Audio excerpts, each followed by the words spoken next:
ფერმერებს დავუჯერებთ, აბაშური სიმინდის ჯიშის მოყვანა ყველაზე რთული პროცესია. ამის მიუხედავად უკვე მეორე წელია ლევან ქობალიამ ჰიბრიდული ჯიშების მოსავალზე უარი თქვა და საკუთარ წარმოებაში მხოლოდ ადგილობრივ ტრადიციულ სიმინდს იყენებს. სიმინდის ბეღელად მიჩნეულ აბაშის რაიონში მალე იმითაც გახდება ცნობილი, რომ აქ წარმოებული პროდუქცია დიდი ბრიტანეთის გარდა ევროპის სხვა ქვეყნებშიც გავა. ნატალია ბერულავა და მურად ფარცვანი ამუშაობდნენ რეპორტაჟზე, რომელიც სამეგრელოში ფერმერების მიღწევებსა და გამოწვევებზე კი ამბობთ. ახლა სიმინდის ღერო სრულ სიმწიფის ფაზაშია. სამეგრელოში საგვიანო ჯიშის აღების პროცესი მიმდინარეობს. ლევან ქობალია ერთ-ერთი მათგანია, ვინც ჰიბრიდულ სიმინდზე უარი თქვა და ძველი ადგილობრივი სიმინდის ჯიშების მოყვანა დაიწყო. ფერმერმა უკვე მეორე წელია 200 ჰექტარზე თეთრა ნახევრად ტკბილა სიმინდი დათესა. აწარმოეს საქართველოს ფარგლებში კი მცირე გადამამუშავებელი საწარმო ააშენა, რომელიც აღჭურვილია უახლესი მანქანა დანადგარებითა და ტექნიკით. ეს არის კატო, რაც ცალკე გამოიყოფა და არის საქონლისთვის გაკუთვნილი, ხოლო ამით გამოდის ფქვილი. ეს ჩამოყრაში იყო აბაშის ყვითელი ფქვილი. ეს არის ჭადის ფქვილი. ეს არის ჭადის ფქვილი, დიახ. თავის ცხიმიანობაში უბრალოდ ეს ხაზი ამუშავებს მხოლოდ ჭადის ფქვილს, ხოლო ღერღილი მანი და კრახმალი გამოდის უკვე აი ამ ხაზიდან. ამჟამად საწარმო ოდოია სიმინდისაგან 5 ეკოლოგიურად სუფთა პროდუქტს აწარმოებს. ღერღილი, კატო, ფქვილი, მანანის ბურღული და სახამებელი. ქობალიას თქმით, ოდოიას პროდუქცია ქვეყნის მასშტაბით ყველა მარკეტში იყიდება. ბაზარზე ძალიან ბევრია, წარმოდგენილია ფქვილი, ჭადის ფქვილი, უმეტესობა არის ჰიბრიდული ჯიშებიდან მიღებული. რატომღაც ვიფიქრეთ, რომ ყოფილიყავით იმ წარმოებლების სიაში, ვინც მხოლოდ ქართულს მოიხმარს, ვინაიდან გემო აქვს განსხვავებული, სასარგებლოა, ასე რომ ვთქვათ, და გადავწყვიტეთ ყოფილიყავით ამ სეგმენტში, რომელიც აწარმოებს ქართულს. აგრეთვე პრინციპი იყო, რომ ქართულ მიწაზე ქართული პროდუქტი მოყვანილი, აუცილებლად ლოგოზე ქართული დროშა ყოფილიყო და გაგვეტანა შემდეგ უკვე უცხოეთში.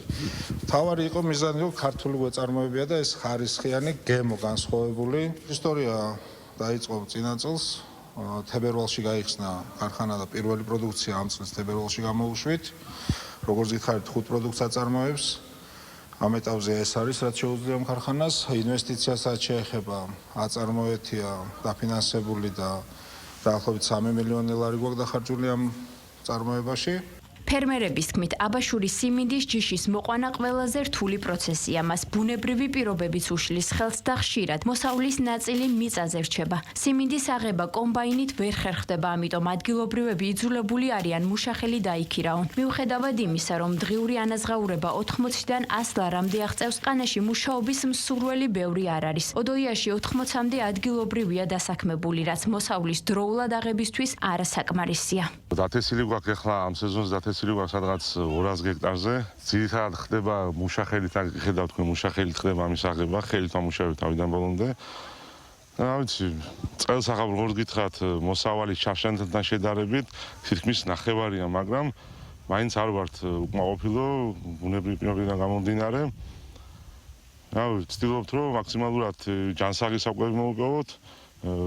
არ იყოს ეს გენმოდიფიცირებული და ზედმეტი შხამი ქიმიკატებით გაჯერებული და ვცდილობთ მაქსიმალურად ისეთი სიმინდიში მოვიყვანოთ ადგილობრივი სიმინდი, რომ იყოს მისაღები ჩვენი მომხმარებლისთვის. ძალიან კარგი არის სიმინდის მოსავალი წელს და ხარისხიანიც არის. 20 კაციანი ბრიგადა ვართ და მუშაობთ აქ. რამოდენიმე წელია აქ მუშაობთ, ჩვენ დასაქმებული ვართ 20 ადამიანი. შემოსავლის წყარო გვაქვს მთელ სოფელს, რომელიც აქ ვართ დასაქმებული, ძალიან კარგი არის. რა ვიცი. რამდენი წელია უკვე აქ მუშაობთ? მე 3 წელია. ხო, მე 3 წელია. ოდოიას პროდუქცია საქართველოს გარდა უკვე გადის დიდ ბრიტანეთში. საწარმოში აცხადებენ, რომ პროდუქცია ევროპის ქვეყნებშიც უახლოეს პერიოდში გამოჩნდება.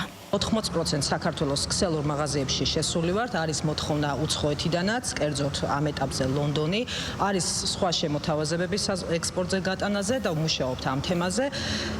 ამ წუთში სიმინდის პროდუქტები გვაქვს ფქვილი, ღერღილი, სახამებელი და მანი და მომავალში კიდევ გეგმავთ სხვა პროდუქტებიც გამოუშვათ სიმინდის. საწარმო ოდოია მომავალ წელს სიმინდის მოყვანას 500 ჰექტარზე გეგმავს. ბურღულეულის წარმოებას მალე სიმინდის არაფინირებული ზეთი, ბურბუშელას და ფანტელების წარმოებაც დაემატება.